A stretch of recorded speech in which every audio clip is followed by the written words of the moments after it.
Maintenant, elle réfléchit à la façon de s'adapter aux circonstances actuelles. Gardant le sourire, Gareth affirme qu'elle ne ferait jamais une telle chose à la femme choisie par Akan. Elle accuse le garde d'arrogance, affirmant qu'il a mal interprété ses ordres et encourage Akan à procéder à la punition. Akan ordonne alors à Lucina de fermer les yeux et les oreilles, l'exhortant à rester en retrait pendant qu'il procède à l'exécution. Il ordonne à un autre garde de se débarrasser du corps dans la vallée de feu. Se tournant vers Lucina, Akan la porte et proclame que la fête est terminée, car il a l'intention d'emmener Lucina avec lui, ordonnant aux autres de ne pas interférer. Alors que Akan porte Lucina, qui a toujours les oreilles couvertes et les yeux fermés, il lui ordonne d'ouvrir les yeux et les oreilles. Curieux, Akan Hauken demande si Lucina avait peur, ce à quoi elle admet qu'elle l'avait, mais exprime sa gratitude pour ses actions. Flatté, Hauken s'excuse auprès de Lucina d'avoir élevé la voix lors de leur précédente rencontre. Il explique qu'il avait l'intention de s'excuser plus tôt, mais qu'il ne savait pas comment s'exprimer, ce qui a entraîné le retard. Il s'excuse également de ne pas avoir tenu sa promesse de lui rendre visite fréquemment.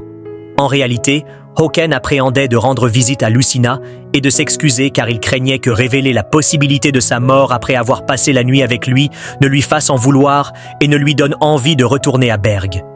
Il redoutait l'idée de la perdre pour toujours, ce qui l'a poussé à reporter la visite. Soudain, Lucina l'interrompt, s'excusant d'avoir parlé bêtement et d'avoir ennuyé Akan. Elle explique qu'elle voulait voir Akan et s'excuser, mais sa peur de faire la même erreur l'a retenue. La posant doucement, Akan rassure Lucina en lui disant qu'il ne veut pas l'effrayer, et si elle a peur, il la ramènera à son palais. Il lui dit de ne pas s'inquiéter de le mettre en colère et l'encourage à faire ce qu'elle veut. En entendant cela, Lucina saisit les vêtements d'Akan, exprimant son désir d'être avec lui. Cependant, elle admet qu'elle n'est pas sûre d'être mentalement prête à mourir pour lui. Elle veut d'abord tout savoir sur Akan, car cela l'aidera à déterminer si elle est prête à faire ce sacrifice. Les mots de Lucina laissent Akan abasourdi, mais il rit et caresse doucement son visage. Il est d'accord avec ses sentiments, reconnaissant la nécessité de vraiment se comprendre avant de prendre de tels engagements. Ils se dirigent ensuite vers la chambre de Akan. Une fois à l'intérieur, Akan complimente la beauté de Lucina, avouant que ses yeux étaient uniquement fixés sur la fête. Se rapprochant de son oreille, il voit sa réponse, Akan rit et lui assure qu'il comprend. Il récupère ensuite des verres et une bouteille de vin de Taillard, le versant dans chaque verre. Akan invite Lucina à s'asseoir et lui demande ce qu'elle aimerait savoir sur lui. Lucina hésite, mais reste déterminée, s'étant entraînée avec Titi. Elle boit rapidement le vin et demande l'âge actuel de Akan. Tout en versant un autre verre à Lucina, Akan répond que selon l'âge humain, il a maintenant 29 ans. Lucina se souvient du conseil de Titi sur le fait de se rapprocher de quelqu'un en partageant ses goûts et ses dégoûts. Alors elle s'enquiert des goûts de Akan. Akan la taquine de manière enjouée, affirmant qu'il aime Lucina. Lucina précise qu'elle parlait de ses passe-temps ou de sa nourriture préférée. Finissant son verre une fois de plus, Akan remarque que Lucina doit aimer le vin et lui sert un autre verre. Tandis que Lucina boit, elle s'émerveille du goût délicat et de la couleur différente du vin de Taillard, le trouvant relaxant. Se rapprochant de Lucina, Akan exprime son intérêt à mieux la connaître et suggère de jouer à un jeu. Alors que Akan verse le vin dans le verre de Lucina, il propose un jeu où ils peuvent choisir de répondre à une question ou de prendre une gorgée de vin s'ils préfèrent ne pas répondre. C'est au tour de Akan de poser la première question et il s'enquiert de la question spécifique. C'est le tour de Lucina, et elle pose la même question à Akan, lui demandant quel genre de femme il préfère. Akan répond en disant qu'il admire une femme qui n'a pas peur de lui et l'aime pour ce qu'il est vraiment, plutôt que de le voir simplement comme un roi. Akan déclare alors que c'est son tour de poser une question. Il se demande si Lucina est vraiment douée pour la conversation, ou si son silence vient du fait d'être dans un environnement inconnu. Lucina révèle qu'elle s'est entraînée avec Titi pour améliorer ses compétences en communication, car elle veut pouvoir tout partager avec Akan sans paraître idiote. Akan salue sa détermination et lui caresse affectueusement la tête, exprimant son admiration pour ses efforts pour changer ce qu'elle pense ne pas pouvoir faire par la pratique. Il se dit que peut-être Lucina était autrefois une fille courageuse, mais qu'elle est devenue timide et effrayée à cause de traumatismes passés. En réfléchissant à leur conversation passée, Hakan demande soudainement. Elle demande si Lucina a été physiquement maltraitée par sa famille pendant son enfance et s'est ensuite enfuie du château. Lucina a du mal à répondre, craignant que si elle révèle la vérité, Hakan pourrait développer du mépris pour elle. Sentant que c'est maintenant son tour de poser une question, elle informe Hakan que sa question n'est pas valable puisque c'est sa chance de demander. Hakan rit et s'excuse pour la confusion. Lucina demande ensuite ce que Hakan pense d'elle. Hakan répond en exprimant son affection pour elle, déclarant que plus il la connaît, plus son affection grandit. Il lui assure qu'il n'a aucune intention de lui faire du mal, soulignant son désir de faire de Lucina sa reine et de passer le reste de sa vie à ses côtés. Rapprochant son visage du sien, Hakan avoue son souhait d'être avec elle tous les soirs et s'enquiert des sentiments de Lucina. Après quelques hésitations, Lucina admet qu'elle a effectivement peur, mais ne nourrit aucune haine envers lui. Elle explique que ses réserves proviennent du sentiment d'embarras qu'elle éprouve à l'idée qu'Hakon possède une silhouette si frappante et qu'elle craint qu'il ne traite d'autres femmes de la même manière. Elle l'implore de n'avoir Dieu que pour elle. Flatté par les paroles de Lucina, Hakon rougit et lui prend la main. Alors qu'il rapproche son visage, il l'embrasse, la tenant dans ses bras. Hakan lui demande de promettre qu'elle ne se livrera pas à des actions similaires avec d'autres hommes.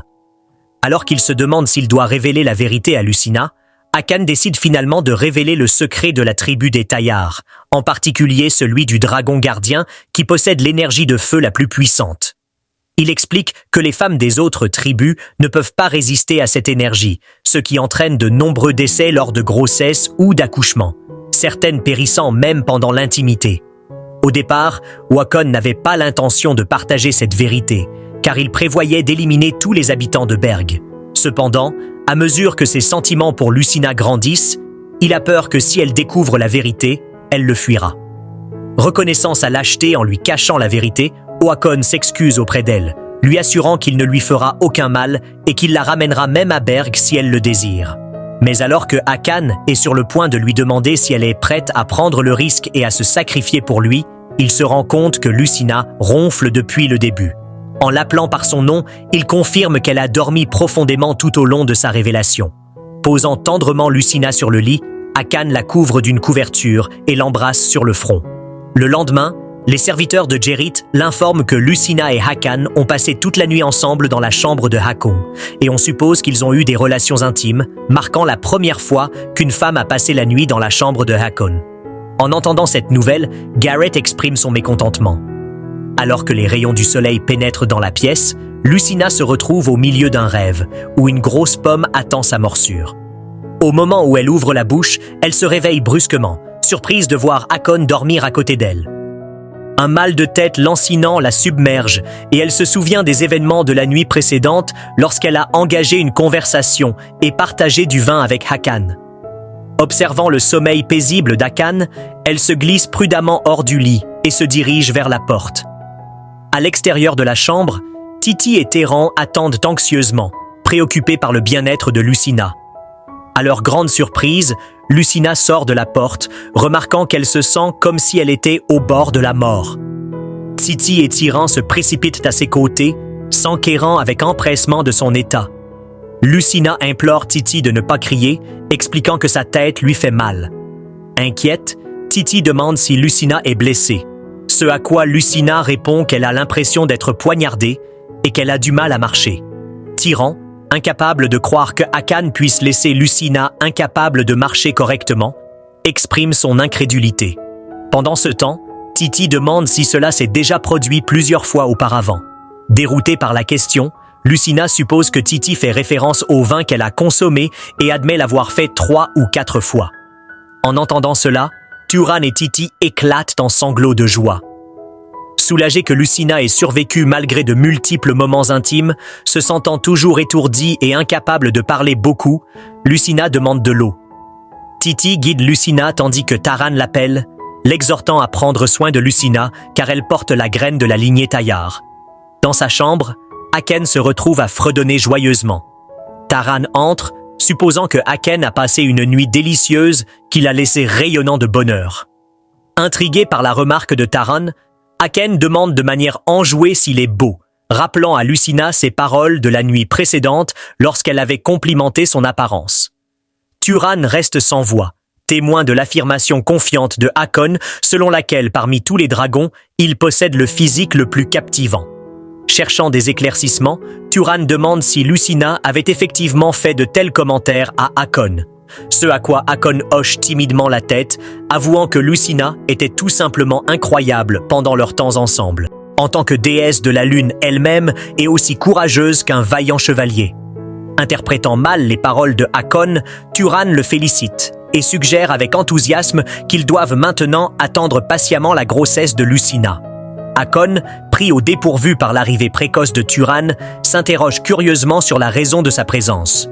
Turan procède à la livraison des informations demandées par Hakon, révélant l'existence de 2 autres femmes en gestation aux yeux et aux cheveux argentés saisissants, en plus de Lucina. Malheureusement, l'une d'elles a succombé à la maladie, tandis que l'autre, une orpheline, a été emmenée au temple de Brian. Turan spécule que cette dernière pourrait être la sauveuse de Hakon et avoir été emmenée en raison de la révélation de ses pouvoirs uniques. L'esprit de Hakon s'emballe alors qu'il confirme que Lucina est tout simplement semblable à la fille qu'il a sauvée. Turan continue à révéler une vérité surprenante. La baronne Berg n'est pas la mère biologique de Lucina. Bien que Lucina soit bien la fille de Berenberg, sa mère biologique était une prostituée renommée, dont la beauté exquise avait captivé le roi Brian. Cependant, on ignore où se trouve la mère biologique de Lucina. Turan explique en outre que Lucina a été soumise à des traitements sévères dès son plus jeune âge, subissant d'innombrables blessures au visage. Étonnamment, il semble que Lucina ait été traitée encore pire qu'une simple servante. En entendant cette révélation choquante, le cœur de Hakon se remplit de tristesse. Comprenant enfin pourquoi Lucina semble toujours effrayée, compatissant à sa douleur, Hakon implore Turan de maintenir le plus grand secret concernant cette révélation, soulignant qu'il fera lui-même semblant de l'ignorer également. Bien que de telles questions n'aient peut-être pas beaucoup d'importance à Taillard, où la priorité réside dans la capacité de Lucina à supporter la race des dragons. Hakon prend en compte les émotions de Lucina et craint la disgrâce à laquelle elle serait confrontée si ses origines étaient révélées. Il jure de la protéger de nouvelles souffrances et se consacre à son bonheur. Teran, sentant l'inquiétude de Hakon, présente des excuses pour son audace et soulève une autre question urgente. Les autorités se renseignent sur l'enterrement approprié du défunt roi aux côtés de leurs ancêtres à Mézerlik. De plus, ils prétendent qu'Adar a insulté le roi défunt, et cette situation pourrait lui causer des ennuis. Comprenant la gravité de la situation, Hakon se détourne, mais pas avant que Turan ne l'informe que Lucina est actuellement aux sources chaudes. Turan suggère à Hakon de l'y rejoindre, car cela pourrait être une occasion de se détendre et de poursuivre la conversation avec Lucina, rougissant avec un soupçon de timidité. Hakon accepte, réalisant qu'il a encore beaucoup de choses à discuter avec elle. En entrant dans les sources chaudes, Hakon scrute les environs, à la recherche de la présence de Lucina. Hakon découvre Lucina avec Titi, qui lui brosse doucement les cheveux. Surprise par la présence de Hakon, Lucina le salue joyeusement.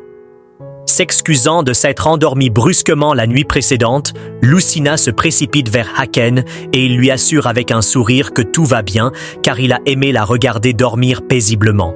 Remarquant les cheveux humides de Lucina, Hakon propose de l'aider à les sécher. Titi lui tend rapidement une serviette et les informe qu'elle attendra dehors. Hakon s'assoit et invite Lucina à le rejoindre. Déroutée car la seule chaise est occupée, Lucina hésite jusqu'à ce que Hakon lui propose gentiment ses genoux.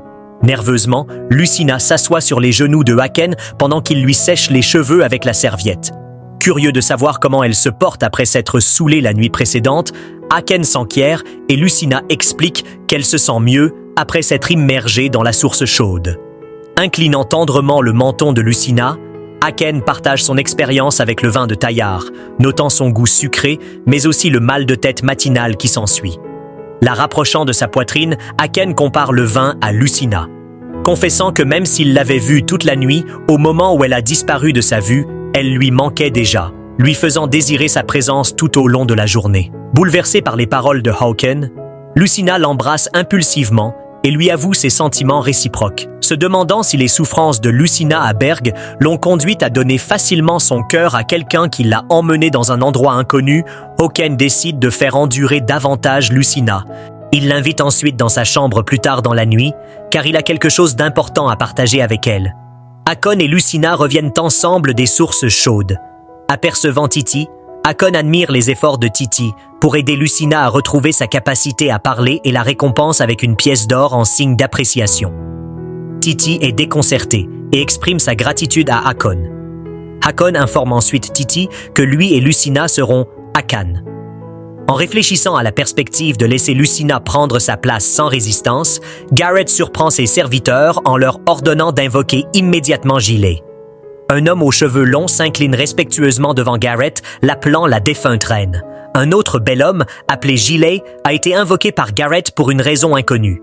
Dans son palais, Garrett et Gilet s'engagent dans une délibération cruciale pour demander l'aide de Jill. Elle élucide les circonstances désastreuses. Les prêtres ont déterminé une date pour le transfert du corps de Raikön à Meserlik, allumant l'incertitude quant à sa propre position dans le domaine de la reine si Raikön partait. Jill montre visiblement un malaise face à cette idée. Développant la situation, Garrett dévoile le destin tragique qui est arrivé à Raikön et à leurs enfants aux mains du tueur de dragons. Elle exprime une profonde inquiétude quant au fait que la progéniture potentielle de Håkan avec Lucina pourrait signifier sa chute totale. Recourant à Haine lui faisant subir un chantage, elle lui présente un tableau sinistre, lui faisant croire que sa sœur a connu un destin semblable à celui de l'ancien Adar. Gilet hésite à répondre, mais finit par proposer à sa sœur d'accepter la condition, consciente de leurs humbles origines et de l'opulence dont elles ont bénéficié depuis qu'elles ont été envoyées de la pauvreté au palais. Enragée par cette suggestion, la fureur de Garrett atteint son paroxysme lorsqu'elle lance la tasse à Gilet, déversant sa colère sur lui. La simple pensée que son propre frère propose de se retirer est inconcevable pour elle. S'approchant de Gilet, Garrett lui touche doucement le menton, évoquant des souvenirs de leur passé appauvri et de la dépendance de Gilet uniquement à son attrait physique, en proie à la maladie. Elle lui rappelle son père. Il lui attribue le mérite d'avoir éliminé ses concurrents, lui permettant de monter sur le trône. Agrippant les cheveux de Gilet, elle exige de savoir pourquoi il l'a trahi à ce moment crucial. Élevant la voix, elle se demande pourquoi il ne la soutient plus comme il le faisait autrefois, étant donné que ses capacités ont joué un rôle important dans la sécurisation de sa position. Alors que Gilet tente d'expliquer ses raisons, il est en proie à des toux et des tremblements. Inquiet de sa toux, il demande si son état cardiaque s'est aggravé. Gilet révèle que sa maladie cardiaque s'aggrave à chaque fois qu'il utilise la magie noire, car c'est un effet secondaire de ses pouvoirs. Cependant, Garrett affirme que son cœur était déjà malade bien avant cela, accusant Gilet d'utiliser sa maladie comme excuse pour éviter de la rencontrer depuis qu'elle est devenue reine. Elle déplore que même maintenant, au bord de perdre sa position, Gilet utilise toujours cette justification pour éviter de l'aider. Elle fait constamment chanter Jill, racontant les difficultés de leur enfance commune et insinuant qu'il se donne la priorité sur elle. Réprimant sa douleur, Jill la supplie de lui indiquer comment il peut l'aider. Avec un sourire narquois ornant son visage, Garrett se tourne vers Jill. Dans la chambre de Tarkin, un somptueux festin attend sur la table. Absorbée par sa propre Tarkin apparemment sorti de nulle part, Lucina embrasse les sentiments de Hak. Håkan plaisante en lui demandant si elle avait également répété ces mots. Avec un regard doux, Håkan révèle qu'il a quelque chose à lui révéler, piquant la curiosité de Lucina. Cependant, leur conversation est brusquement interrompue par le mouvement violent de la porte alors qu'un garde frénétique se précipite à l'intérieur, informant Håkan d'un problème urgent. Reprenant son souffle, le garde lui transmet la nouvelle qu'Ader est à nouveau tombé dans la folie. Surpris par cette révélation soudaine, Håkan et Lucina sont déconcertés, cherchant plus de détails. Alors que le garde explique le comportement perturbateur d'Ader, insistant pour conserver le corps sans vie de Raken, Håkan se lève de son siège, prêt à partir. Il s'excuse auprès de Lucina, expliquant qu'il doit partir immédiatement, lui assurant qu'ils continueront leur conversation plus tard. Laissée dans un état de confusion, Lucina se demande ce qui se passe en ce moment. Alors que Lucina retourne dans sa chambre, un sentiment de malaise la saisit. Titi, qui la suit de près, tente de la rassurer, remarquant une silhouette qui passe à proximité. Titi se demande s'il pourrait s'agir de Jill. Cela incite Lucina à s'arrêter et à s'enquérir de l'identité de Jill. Titi explique que Jill est le frère cadet de Gareth, réputé parmi les dames pour sa beauté extraordinaire. Titi exprime son inquiétude, se demandant si quelque chose est arrivé à Jill. Alors que Jill, à bout de souffle, succombe soudainement à la douleur et s'effondre. Témoins de ce spectacle choquant, Titi et Lucina sont toutes deux déconcertées. Lucina se précipite rapidement aux côtés de Giles, réalisant que son cœur a cessé de battre. Elle réalise le besoin urgent de guérir Jill, craignant les conséquences si ses capacités étaient découvertes par d'autres. Luttant avec sa décision, Lucina décide d'aider Jill. En demandant à Titi de chercher de l'aide, elle promet de rester aux côtés de Jill. Lucina examine attentivement son environnement, s'assurant qu'il n'y a personne à proximité. Sans attendre, elle pose sa main sur le corps de Jill, canalisant ses capacités de guérison. Alors que Lucina s'occupe de Jill inconscient, elle observe que sa maladie a atteint un stade avancé, se demandant si elle nécessitera plusieurs séances de guérison. Tout au long du processus, Jill éprouve des sensations intenses, comme si son cœur était serré, le percevant comme une pénitence pour avoir satisfait les désirs de sa sœur. Cependant, un afflux soudain de clair de lune engloutit son cœur, lavant apparemment ses péchés. Surpris, Jill ouvre les yeux avec incrédulité. Lucina, à peine visible pour lui-même, bouleversée, Jill se demande si Lucina possède des pouvoirs de sainteté. Jill s'assoit, réalise l'absence de douleur et se demande ce qui s'est passé, car il croyait que son cœur avait cessé de battre et anticipait sa mort imminente. Se tournant vers Lucina, il demande si c'est elle qui l'a guéri. Lucina, déconcertée par sa question, élabore rapidement une explication, affirmant qu'elle l'a simplement trouvé inconscient sur le sol. Jill réfléchit à la gravité de sa maladie, qui s'était avérée résistante à divers médicaments, mais Lucina la guérit sans effort, le laissant stupéfait. Soudain, Jill saisit fermement la main de Lucina, se demandant avec urgence si elle possède des pouvoirs de guérison. Lucina reste sans voix. Son esprit s'emballe avec inquiétude que sa capacité secrète ait été découverte. Gilet suppose que Lucina est originaire de Brian, une terre connue pour ses individus dotés de pouvoirs sacrés capables de ressusciter les morts. Serrant les épaules de Lucina, il insiste pour savoir si elle a utilisé de tels pouvoirs sur lui. Sentant le danger de la situation, Lucina recule prudemment, se libérant de l'emprise de Gilet. Elle nie ses suppositions, affirmant qu'elle est simplement restée à ses côtés, attendant que quelqu'un d'autre lui vienne en aide. Exprimant une réelle inquiétude pour son bien-être, elle rejette toute idée de posséder des capacités extraordinaires. Jill, cependant, reste convaincue que seuls les pouvoirs sacrés des prêtres de Brian auraient pu guérir sa maladie si facilement. Intrigué par cette révélation, car il ignorait que la fiancée de Haken possédait de tels pouvoirs, Jill commence à soupçonner que Lucina cache ses véritables capacités. Il enquête plus loin, se demandant pourquoi elle gaspillerait son don extraordinaire, suggérant qu'elle pourrait mener une vie de liberté n'importe où dans le monde. Loin des contraintes liées à son statut de compagnon du dragon, il implore alors Lucina de s'échapper avec lui, lui tendant une main secourable dans son entreprise. Ses pensées dérivent vers un désir pervers d'une vie dépourvue de souffrance, l'imaginant aux côtés de Lucina. Il la rassure, exhortant Lucina à fuir avec lui et promettant de l'aider dans leur quête commune de libération. Néanmoins, Lucina déclare résolument son désir de rester aux côtés de Hakon, poussée par sa détermination à devenir la reine.